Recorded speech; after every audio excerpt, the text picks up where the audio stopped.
I'm Tom Jamieson, the Sunshine Coast Group Executive for Built Infrastructure.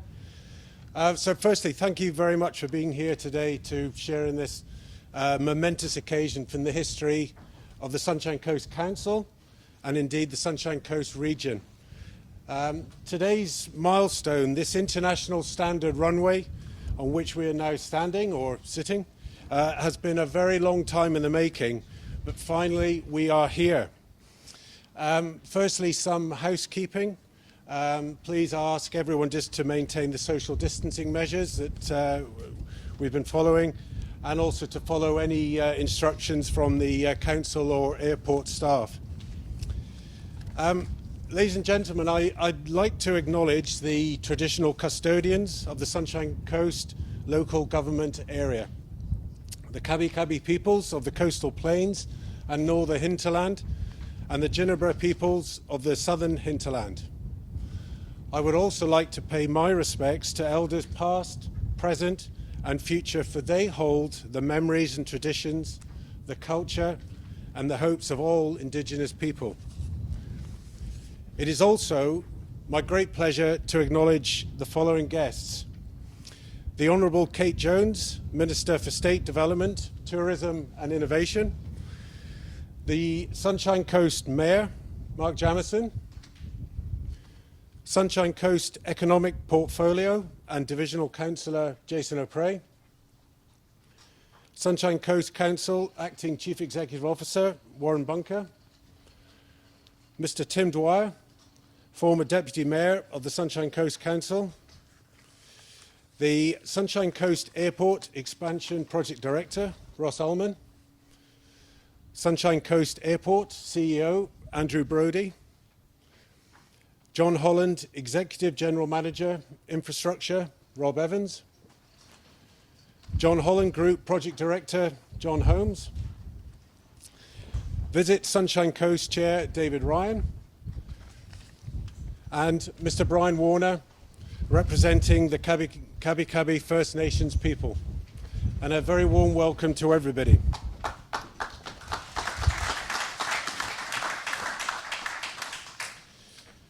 It is important that we firstly acknowledge the role the Kabi Kabi First Nations peoples have played in this project and the importance Council places on respecting and recognising the cultural significance of this land to the traditional owners. Through this project, Council worked with the Kabi Kabi peoples to develop a cultural heritage management plan which has guided us on the journey of this project and has ensured the land on which we stand today is respected and protected. And with that, I'd like to invite Mr. Brian Warner to provide a welcome to country on behalf of the Kabi Kabi First Nations people. Brian.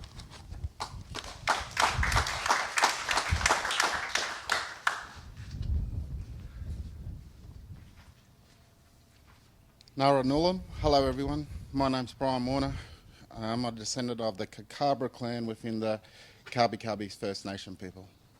I'd like to pay my respects to my elders, the leaders of today, and those emergent leaders coming in the future.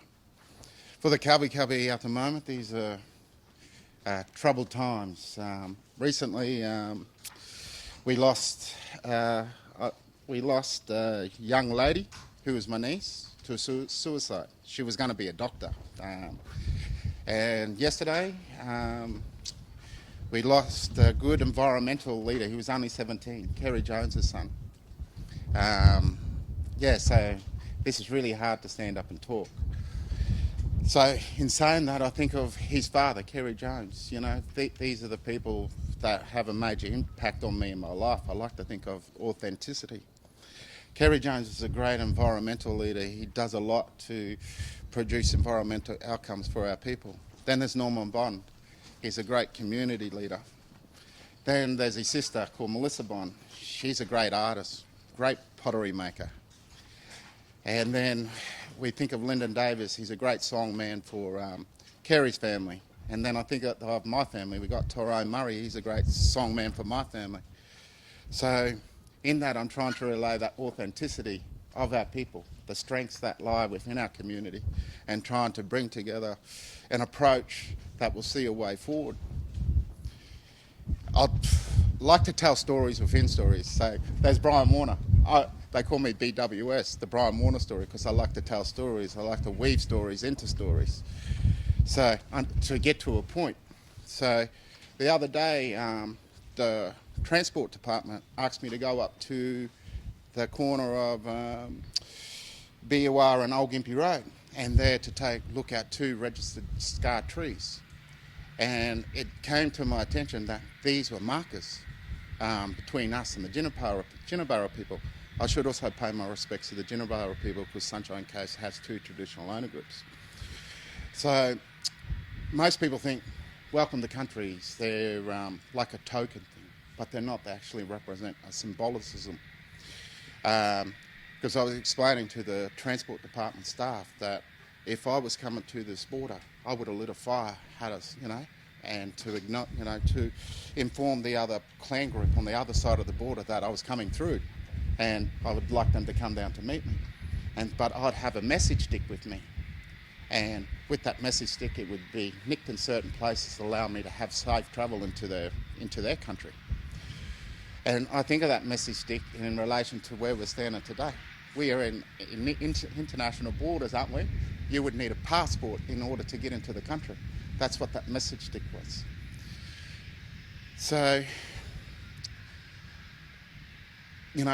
talking about international borders, I worked for Customs for 6 years. Most beautiful moment of my life. Spent 4.5 years in the waterfront environment. 6 months in Canberra. They wanted me to keep me there. I was like, no way. I'm coming back to Brisbane. But coming back to Brisbane, I ended up working at the international airport for a year. So I got to collaborate and work collaboratively with other groups like immigration and, there was quarantine, and the list goes on. There was also the airlines. So having that knowledge, I would bore Ross Orman, the project manager, to death. Are we using this legislation? Are we doing this? It's sort of like all that old knowledge comes back. So to be part of this project has been an amazing experience. And through that process, our group have elected me to take on the responsibility of being our first project manager in leading tourism. So, without further ado, I'd like to thank Ross for his work with the airport and getting the tarmac, Sunshine Coast Council, the Mayor, the state government, and also the federal government. So I'd just like to see that we can build an authentic product leading into the future that enables those visitors that come to Queensland or come through the Sunshine Coast to get an authentic Aboriginal experience. Thank you. Bye.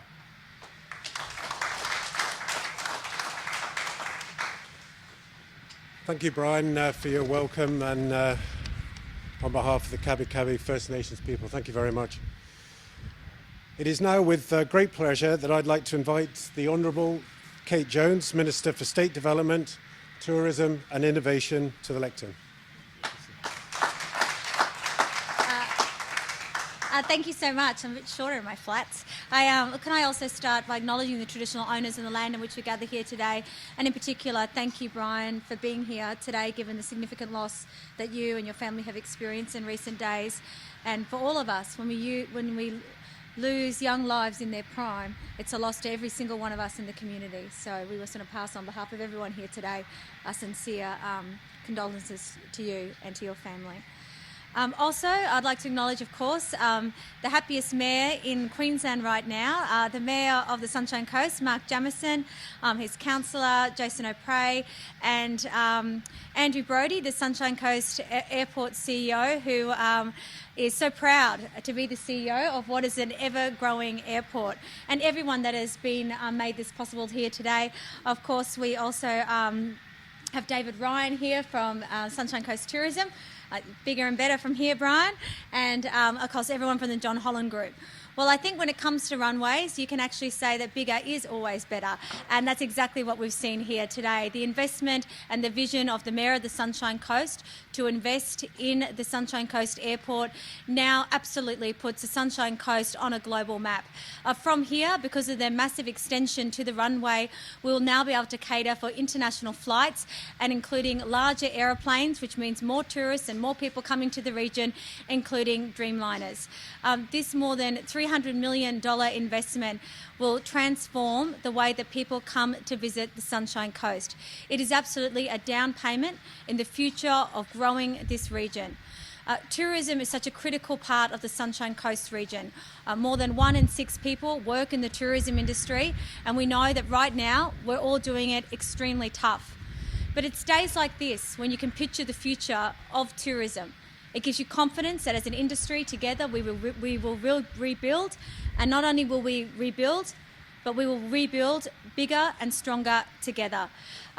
The state government has played a role in helping facilitate the funding for the Sunshine Coast Council, but really I do want to pay tribute to the Mayor for his vision when it comes to the airport.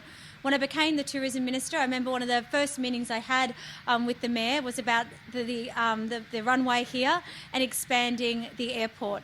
The Sunshine Coast is one of the most beautiful places in Australia. It is one which is recognised both by Australians and internationally. It's a great destination to come and spend time with your family and friends. And now with this larger runway and expanded airport, we'll now be able to welcome many, many more people from around the world to this location. I also thought, given I was here today, that it'd be fitting to announce that the state government is announcing today $5 million to 13 airports around Queensland to go out there and secure new routes for this destination. The Sunshine Coast Airport is sharing in this funding, and we look forward to working not only with the airport and the council to deliver new flights into the Sunshine Coast. Congratulations to everyone that has been involved. This really is a proud day for the Sunshine Coast, and as I said, a real down payment in the future for jobs and economic growth for the whole region. Thank you.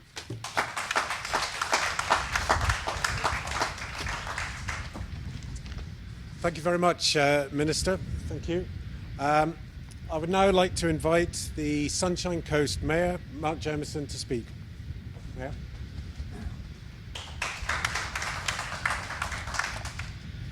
Well, good morning, everybody, and thank you very much for the welcome. I want to join with the previous speakers in recognising the traditional custodians and thank Brian for his welcome to country.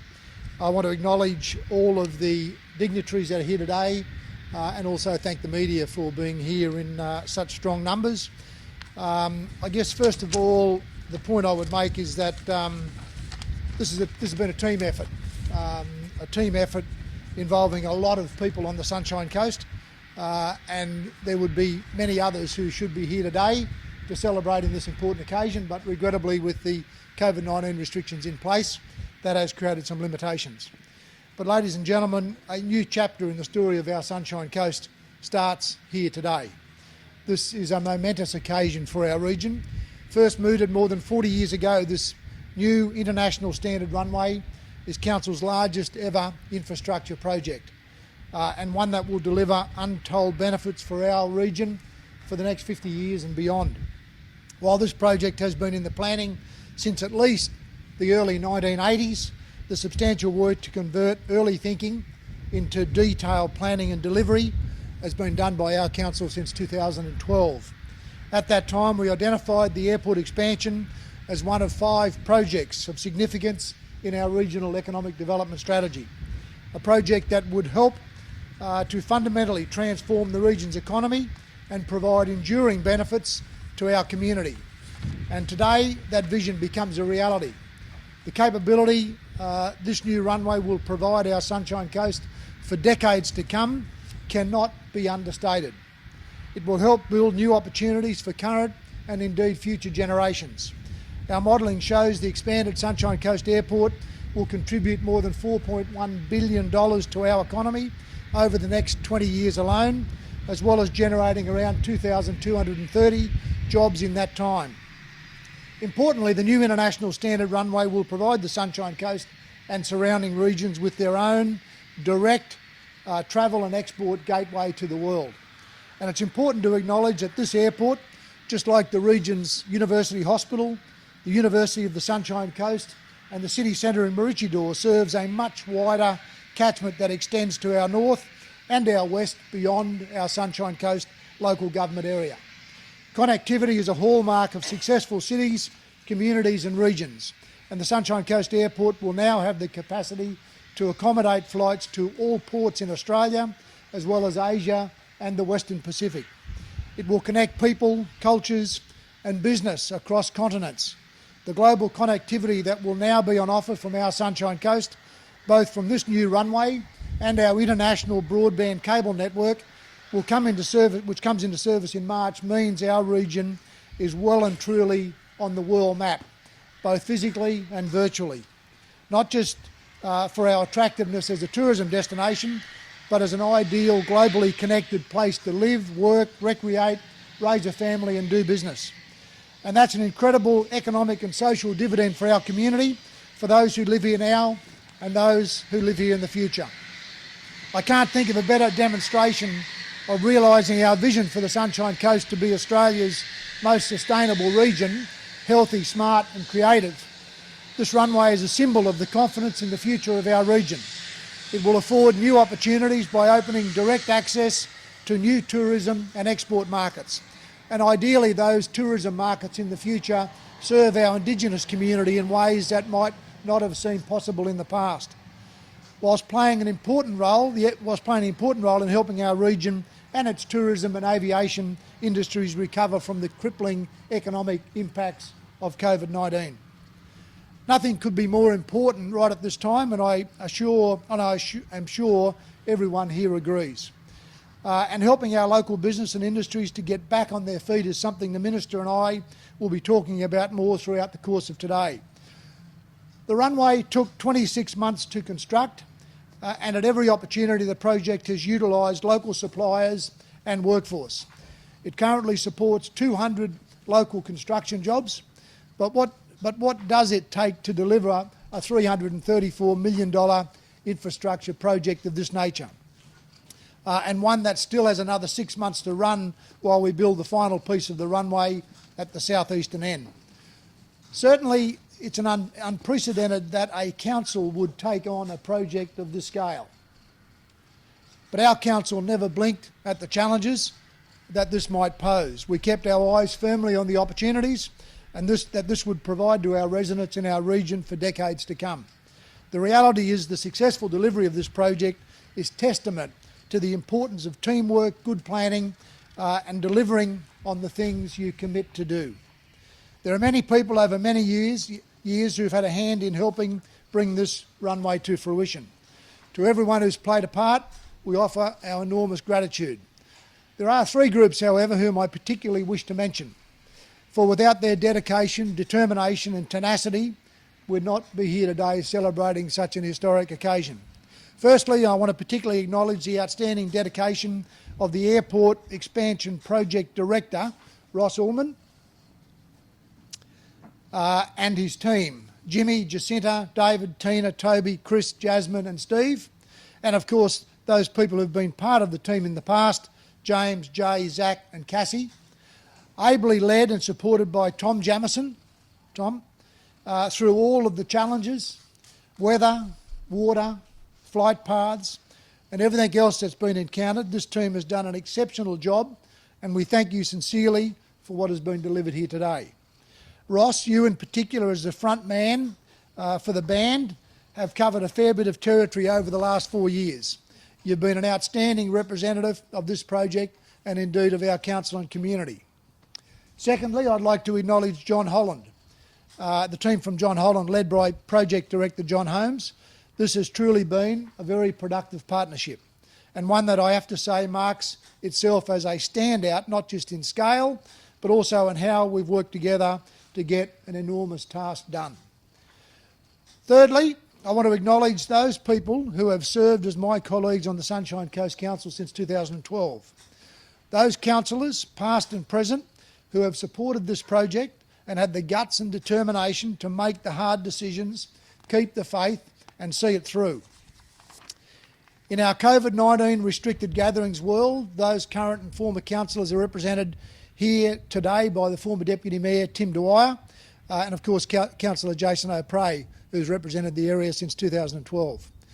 Without the determination of you and our colleagues to stay the course and focus on the opportunities for the future, we'd not be here celebrating today. Ladies and gentlemen, it would also be remiss of me not to acknowledge the federal and state governments who have each played an important role in this project.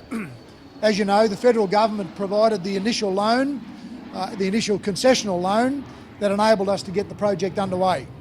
And in that I want to acknowledge the efforts of Ted O'Brien, the member for Fairfax, who has been a long and a solid supporter of the project. The federal government loan was retired last year, and the financing is now provided through the Queensland Treasury Corporation, which has also long supported the achievement of this vision for our airport and our region. The state government has also been instrumental in providing council both the freehold title to the land on which the airport is situated and the necessary approvals of the environmental impact statement for the airport expansion. Approvals that effectively gave us the green light to proceed.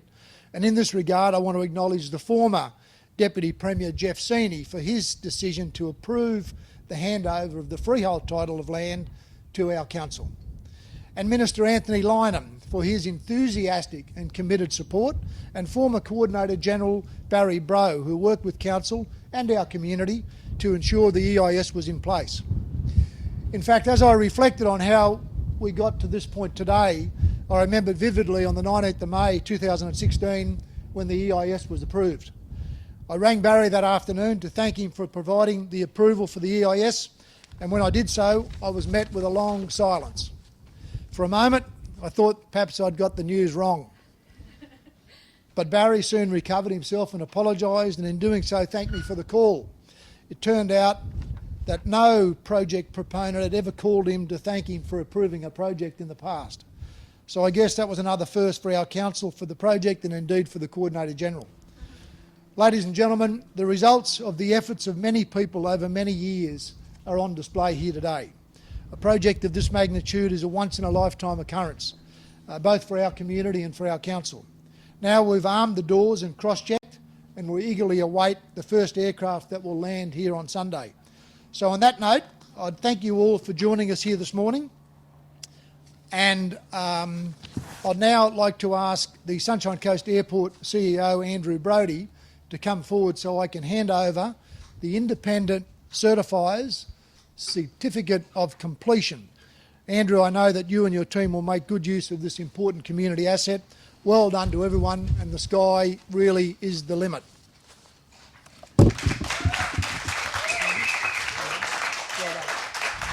Very important document.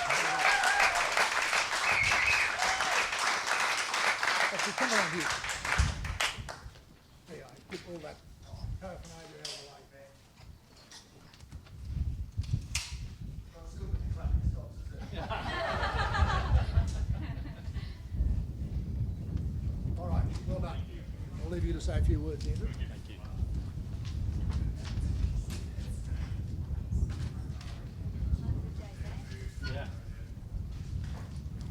So good morning, everyone. I'd also like to pay my respect to the traditional owners of the land in which we gather today, and pay my respect to the elders, both past, present and emerging.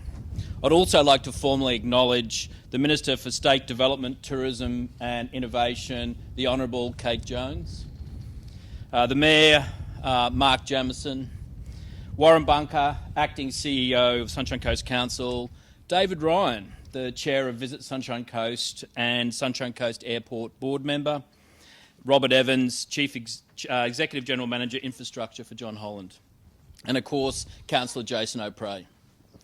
As John Holland puts the finishing touches to our runway and we open for business this weekend, I'd like to reflect on our journey so far and the road ahead. The dream for this runway was born decades ago, and during the time when our terminal was a tin shed, the coast was a cane field, and air travel was an absolute luxury. It's fair to say we've come a long way since those days, but even so in most recent years. This 2,450 metre runway is something that we all should be very proud of. But to us at Sunshine Coast Airport, it's not just longer, wider, bigger and better, it's an absolute game changer. It has been developed to truly meet the needs of this growing region. It will pave the way for new beginnings, to a world of new opportunities, a world where we can bring larger-bodied aircraft filled with more visitors to enjoy our region and welcome home our locals back to the Sunshine Coast, the place we all love. It will open up more direct services to more domestic destinations around Australia. And when the international borders open up again and travel restrictions lift, across to the Tasman and then into North and Southeast Asia. For local farmers and primary producers, they'll be given a fresh opportunity to export their local produce and products far and wide, and it'll keep more than 2,000 people employed over the next 20 years and secure air services for the Sunshine Coast region over the next 50 years. I'd like to congratulate the Mayor and the Sunshine Coast Council for the amazing work that they've done to bring this airfield to operations, and its contractors, John Holland, for delivering this critical project. I'd also like to thank the state and federal governments for their ongoing support and acknowledge everyone who's not here today who've played a critical part in our airport community. COVID-19 has had an incredible impact on this airport, our industry, our region, and the entire world. It has certainly been a turbulent time, but we have weathered the storm together, and I'm very confident that blue skies are not too far away. Thank you very much.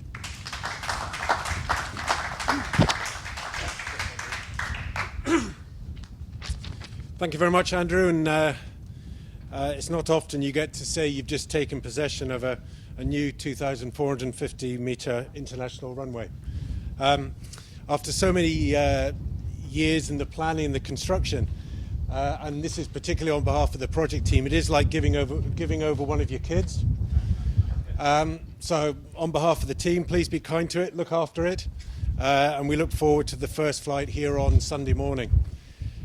I'd now like to invite Rob Evans, John Holland, Executive General Manager, Infrastructure, to say a few words. Rob. Thank you, Tom. Like the speakers before me, I would like to acknowledge the traditional owners and custodians of the land on which we meet today and on which John Holland has worked extremely hard for the last 2.5 years, and pay my respects to their elders past, present and emerging. Many thanks to Mayor Jamieson and Sunshine Coast Council for inviting me here today to speak on behalf of John Holland. Today marks a historic milestone for the Sunshine Coast. The completion of this world-class aviation upgrade will turbocharge the region's local economy and tourism sector, offer vital international connections, and help local families more easily visit loved ones across our country. I want to thank the Sunshine Coast Council, Mayor Jamieson, Tom and Ross for entrusting John Holland to deliver this landmark project for the community. I would also like to thank my colleagues and our project team, led so ably and professionally by John Holmes, our construction partners and our subcontractors. During the course of constructing this runway, our team has overcome numerous hurdles, including significant weather events, particularly flooding, migratory and nesting turtles, and the most significant pandemic in a century, which has, as everybody knows, dramatically changed our daily lives. We have had an exceptionally strong and collaborative relationship with Council and the airport, and we have successfully overcome these historic hurdles together. Critically, the airport will now be available to help support the Queensland tourism sector in a COVID-safe environment. And as our state begins to reopen for business in the coming months, this newly extended airport will help deliver a critical boost to the local economy while providing capacity for future international travel. On the project itself, in a little more than a year, we have transformed this site from semi-tropical grassland to one of the most sophisticated landing sites in the country. And I was just talking to Tom earlier about how, when you compare the photos from 12 months ago to today, there is a stark comparison. 1 million man-hours of labour, 1,700 personnel inducted onto this project, 100% local labour, which is something we are exceptionally proud of as a business, $50,000 raised for local charity, by John particularly, and some 52,000 tonnes of asphalt. The Sunshine Coast now boasts a facility deserving of its status as one of our nation's most iconic regional tourism and residential locations. When you consider the previous airport facilities were designed for the 1980s, when Ansett was in the air, and in excess were top of the charts. Not a time I remember. Too young. Some of you may know John Holland for our major infrastructure projects across Australia, from Parliament House in Canberra to the Airport Link in Brisbane. Our company was founded in regional Australia over 70 years ago by the late Sir John Holland. And our heart has always been in helping transform lives of regional communities, bridging the tyranny of distance in Australia. And here in Queensland, Australia's most decentralised state, that is more important than ever and anywhere in our nation. This project is another demonstration of our commitment and additionally ongoing commitment to Queensland, and I thank everybody for letting us share in this milestone with you today. Thank you.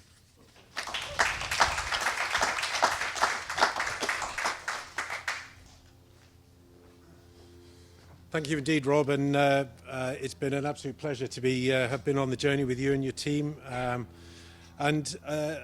You know, you should all be incredibly proud of the results, as you can see here today. But I would just like to just add two things to your acknowledgement. One is the commitment to the local economy and the use of our suppliers and subcontractors and companies has been exemplary. But also, you mentioned 1 million man shifts to go accident-free. And so I think from a safety perspective to deliver this project on that basis, it is absolutely astonishing. So thank you very much, and thank you, John. Ladies and gentlemen, that brings almost an end to the formal proceedings. But I would now just ask the Minister, the Mayor and Mr Brodie just to respond to any media questions. Following this, we'd like to hold a group photograph out on the runway, but first I'll hand over to the media team and media questions. Fire away. We've spoken obviously about bringing more passengers in and out. What about export opportunities, export-import opportunities for the region? Look, this new international airport, I'm pretty right in saying only the second in the last 50-odd years in Australia, has at its heart the movement of passengers but also fresh produce and indeed other export opportunities. And those opportunities will exist well beyond the boundaries of the Sunshine Coast, and for all of those local government areas that abut us to our north, west and south, this will become an export opportunity for them as well. And it would be lovely to see those areas adding value to homegrown produce, potentially with our biosphere endorsement, which will add value in those prime markets in Asia in particular. And my goal is to see as much of that money up back in the farmers' pockets as possible. So in answering your question, that is a really important part of what we're about. And whether it's Walker Seafoods exporting tuna from the biggest tuna port on the eastern seaboard of Australia at Mooloolaba, or strawberry growers or flower growers or beef growers, horticulture, there's a whole raft of opportunities that can be developed. And just to confirm those figures in your speech, it was hoped to create $4.1 billion for the economy over 20 years. Correct. Create 2,000 jobs. 230 jobs. 230 jobs. Yep. Okay. Yep. And you know, the multiplier effect of all that in our Sunshine Coast economy will be profound in terms of the job opportunities it creates for people. If you look at the big cities of the world, and even Brisbane's a good example, there's a massive amount of people who live and work in Brisbane who work in that airport precinct. And over time it'll be the same here with the aspirations that Andrew and his team have. This is a central focus for the economic prosperity of our region. As I said earlier, for me that we need to ensure that includes to the benefit of our Indigenous population as well, because I'm sure there will be lots of people flying in here from Asia and elsewhere who want to explore the Glasshouse Mountains or Mount Coolum and want to understand the history of our Indigenous community, want to eat the bush tucker, buy the bush art and enjoy the Indigenous music. So there's a raft of opportunities that come with this, and our job now that this is done and the runway's here is to make sure we maximise those opportunities. You referenced in your speech the flooding rains that hit this site, the questions over the flood path. There's also obviously the matter of trying to remove that water and the questions around PFAS, which had Yes. Aaron Prokovich coming in, weighing in as well. The Sunshine Coast is an area that likes to keep the area as it is, progressively quite difficult. Do you think it's harder to do a project like this here compared to other places in Australia? Well, I think any big project is challenging. I mean, this airport has been here for over 50 years, and I pay tribute to those with the initial foresight to see that this area would need an airport, and particularly to those who allowed sufficient room for this runway to be constructed. And it's been talked about for a long time, and to the credit of the council from 2012 and beyond, we've worked really hard and been very committed, as you point out, in the face of lots of opposition for all sorts of reasons. But in the long run, I remain very confident that the citizens of the Sunshine Coast will value this asset. And remember, it is an asset that belongs to the citizens of this region, and it will pay them dividends well into the future, not only in the ability to access other parts of the world, but also in the carriage of freight, as I said earlier, and the enduring benefits of the industry that will develop around it. So it is, I think, you cannot underestimate the importance of those decisions made by individual councillors and then council as a group to get behind these sort of projects, because there is a lot of opposition, a lot of reasons to say it's too hard, let's not do it. But that would be letting the community down, because in my view, the great majority of the Sunshine Coast community want to see this airport operational and maximise its opportunities in an international sense. Can I ask how you're feeling about, obviously as the pandemic began to unfold, it became very clear that it was going to be difficult to land an enormous plane here and have perhaps the celebration that an international airport like this should garner. There's no streamers, there's no ribbons, there's no crowds. How are you feeling today to be having a very lo-fi sort of event? Well, I'm disappointed that we can't have some other people here who've played significant roles because of the limitation on numbers around COVID-19. But I feel proud. I feel proud for all those who are here, and I feel proud for our region that we've achieved something that very, very few places in Australia achieve, to have an international airport. And this would be the biggest, as I said, the biggest project our council has ever done. And I'm not aware of any council anywhere in Australia who's ever done a project of this nature. So I'm very, very proud of that. I didn't quite answer all of your question before. You asked about the challenge with PFAS and the like in the water. And I just want to make the point that council has always had the environmental outcomes of this region at the forefront. We didn't put the PFAS here to start with.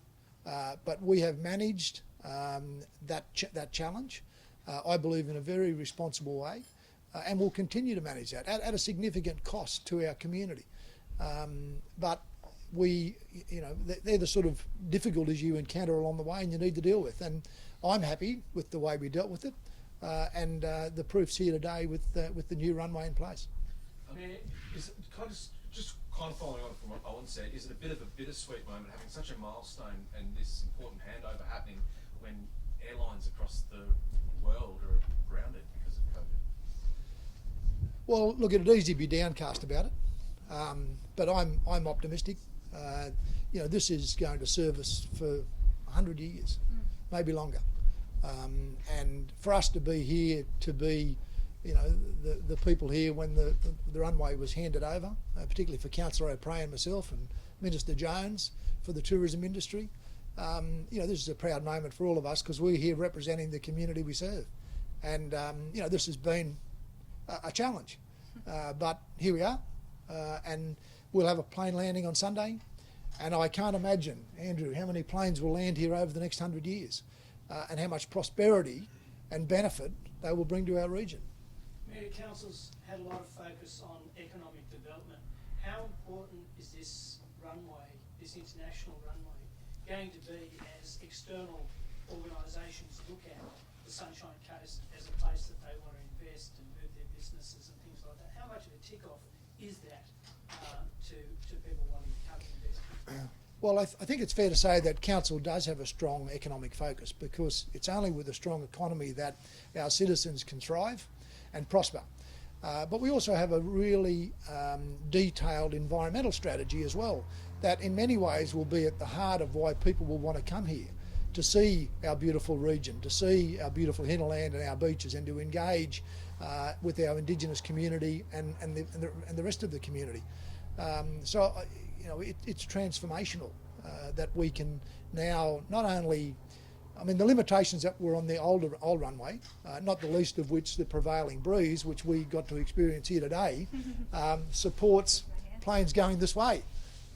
So I'm really proud, and I'm proud of the team and all the people from council who've, stuck to their guns, dealt with all of the issues. People like Ross Ullman, who's gone and fronted up to all sorts of community meetings and dealt with, in some cases, very angry people who, obviously feel they were going to be disadvantaged in some way. But the greater good of our community is reflected here today. And as I say, this will provide a wonderful future for our region. And the quality of work that's been done by John Holland will, add to their reputation. And certainly, as I said earlier, the combination of an international airport and a international broadband submarine cable provides us with unbelievable opportunities from an economic point of view, either to be physically or virtually doing business all around the world. And that's what the big benefits to the Sunshine Coast will be. And I'm looking forward to talking to the Minister later about how investments like this and the submarine cable and the hospital and the university all position this region favourably to capitalise on the recovery that is already underway. So our timing is perfect. Alrighty, I'll let the Minister. What he said. Look, today is a great day. With the opening of the Sunshine Coast International Airport, we are absolutely putting the Sunshine Coast on the global map. This is a growing region. Before COVID-19, we saw record growth in tourists coming to this region internationally and domestically, and we hope that in the future, when the restrictions are lifted, that the Sunshine Coast will see its best days are yet to come. I joked earlier that when it comes to runways, bigger is always better. And what we have here now is an airport that is capable of taking some of the most luxurious and largest aircraft in the world, including the Dreamliner. I do want to acknowledge everyone that has been involved, the John Holland Group that have done a great job with construction, the Sunshine Coast Regional Council for their leadership and investment, and also, of course, the Sunshine Coast Airport. Already we know that more than 1.3 million people come through the Sunshine Coast Airport annually. We know that into the future, having this new down payment in the future of this city will see billions of dollars more injected into local jobs and the economy here on the Sunshine Coast. It is tough times for the tourism industry, but it's days like this that we get to have a glimpse of what the future can hold.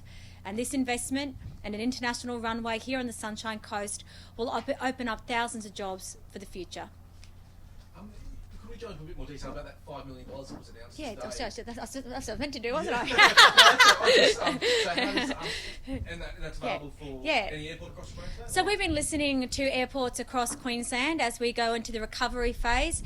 Because Queensland has done such a great job of managing the health response to COVID-19, we are now deep in the economic recovery story. And today I'm announcing on behalf of the state government $5 million to partner with councils and airports to expand international and domestic flights across Queensland.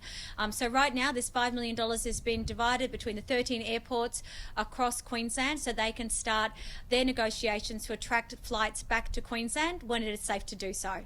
So that's anywhere around the world? Yeah, so obviously as the roadmap both by the Prime Minister and the Premier will see domestic travel open up first, followed by international travel when the Prime Minister announces when our international borders will be opened. But now, and Andrew will talk a bit more about this, he's been in the airline industry for a few years now, we've got to start having those negotiations and those discussions with airlines now, and that's why we've decided to bring forward this $5 million so airports can start having those detailed negotiations to bring flights back to airports just like this one. Yeah, cool, thank you. I guess another international airport, it doesn't happen every day in the state. Has Brisbane got their eye on us? So they're getting jealous? Well, maybe he should answer that. They poached him from Brisbane. Look, I would honestly say that I think everyone in the airline industry understands that if you can be more competitive by having more places to land, by having a better destination to sell, that collaboration does deliver results. So I'm sure the Sunshine Coast Airport will keep Brisbane on its toes, but I also think for Queensland this is a great win for our whole state. The easier we can make it for people to come directly to a destination, we know that they will stay longer and spend more in the local economy. So really this is a great win for the Sunshine Coast, and if it keeps Brisbane on its toes, well, so be it. Andrew, with the $5 million that the Minister just announced, how would that work? Does it go towards business strategy or plans, or actually? So we've obviously got our eye fully focused on bringing in initially more domestic capacity into the port, and once the borders are reopened, hopefully in the next few months, we'll be able to ensure that we grow both Sydney, Melbourne and return to Adelaide. But we've also got our eye on services north and west at the most appropriate time. This runway will give us the legs to actually reach Perth and Darwin without any payload restrictions. So it's such an exciting time for us as an airport. The Trans-Tasman for us is key. We want to make sure we grow Auckland and then secondary points in New Zealand. And then at the right time, with the right partnerships standing beside us, the state and local governments will actually then focus on a port in Southeast Asia, a major hub, to get the people in this region an opportunity to have one stop to anywhere in the world. And obviously we spoke before the pandemic started, and you were having those negotiations and discussions across Southeast Asia and Asia. Yeah. I imagine they've stalled somewhat during. It's surprising they haven't. So we're absolutely talking to all the major carriers at the moment, and we're having some really positive discussions with them about services returning directly into the Sunshine Coast. Any specific countries you can list at this stage across Asia? So for us, I mentioned before, our focus is domestic. How do we get domestic going back again into the service? And I think particularly for the business element, the Mayor mentioned before this, pre-COVID, there's close to $14 billion worth of infrastructure coming out of the ground here in the region. So we want to make sure we bring both business back into the region. We want to connect families again and bring tourists back from down south and then we actually go across to New Zealand and then into Southeast Asia at the right time. So that's where our focus is. In relation to possible exporting opportunities in the future, what any particular countries you see? Yeah, so just touch on what the Mayor said. There's over 7,000 primary producers in the wider catchment area. 7,000. Of those 7,000, it's about 10% which produce high-value product and produce that we want to put in bellies of our aircraft to send domestically to begin with, and then into Southeast Asia and, of course, across into the Tasman. So I think this platform, this runway, this airport, the infrastructure we have here will give those people, small mum and dads, medium-sized companies and larger organisations, an opportunity to showcase the very best of what we grow in our region domestically and then internationally. We've seen flights reopen across Queensland, Yeah. and obviously I think Virgin was putting on a few more flights Yeah. not long ago, but obviously no commercial flights in or out of the Sunshine Coast at the moment. What are we doing at the moment, or are we doing anything at the moment to try to bring some commercial flights within Queensland here? Watch this space. So we hope to work with the state government and our tourism partners to make an announcement in the not too distant future. But we definitely are focused, got our eyes firmly focused on north.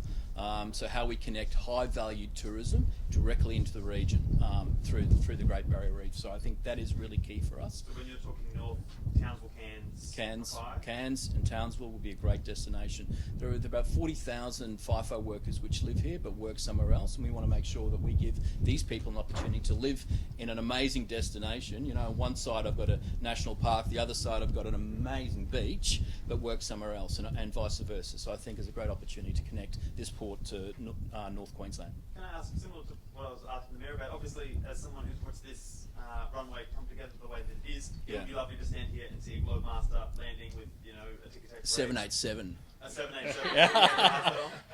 And now whatever plane lands on Sunday is probably going to be quite a bit smaller than that. How are you feeling about the fact that you're not seeing the aircraft landing? We have come so far. I've been here for 18 months. We have come so far in the last 18 months. I'm excited. I can't control the COVID-19 situation, but what I can control is negotiations with airlines to bring services back. So at the right time, and when the Premier announces the borders will be lifted, then we will see capacity, but we will work hard in the meantime to ensure that we get services intra-Queensland, which is where we're focused on at the moment. I might just smoke one for the Mayor as well, but are you expecting some sort of when things do ease and perhaps we can have commercial flights landing here or international international flights landing here. Would you expect there to be like a community day or a community celebration for the airport? Look, that probably is unfortunately a victim of COVID-19. I mean, it would have been lovely to have had people here today to walk the runway and to experience what's here, but the restrictions prevent us from doing that. From Sunday, it's going to be an operating runway, and those opportunities to achieve that will be, I'm pretty sure I'm right in saying, very limited. Unfortunately, it would have been wonderful to have had that opportunity for people to come and, as I say, walk the runway, but they can do something better than that. They can book a ticket on a plane and actually depart from here and arrive back here in due course. And people don't need to think too inventively, but they will be able to travel virtually to anywhere in the world from here, not only via direct flights, but by flights that link to other major hubs like Sydney and Melbourne, that can take them all over the world now, right from the comfort of here in their own backyard. And that in itself is an advantage we have over having to, necessarily travel to Brisbane and then indeed get back in your car and drive home on your return. So, people should, if they think travel anywhere, think first about the Sunshine Coast Airport and how they can make that an important part of their itinerary. Mr. Mayor, can I throw you a pie in the sky question? We've got about Why not? 1.3 million going through the airport each year now. Yes. What do you anticipate that can blossom up to with this project? Oh, well, there's already forecasts in place for, probably Andrew can confirm the numbers, but we're already in place to double that. And then, in the life of the airport, that'll keep doubling into the future, I'm sure. You want to add to that, Andrew? Yeah, no, so absolutely. The 3 million passengers is definitely on our target list. But again, we have to get our domestic network working first before international comes. So the more domestic connectivity we can get through our Queensland, to the west, to the south, is really important, and then international will come. So all of that is absolutely possible.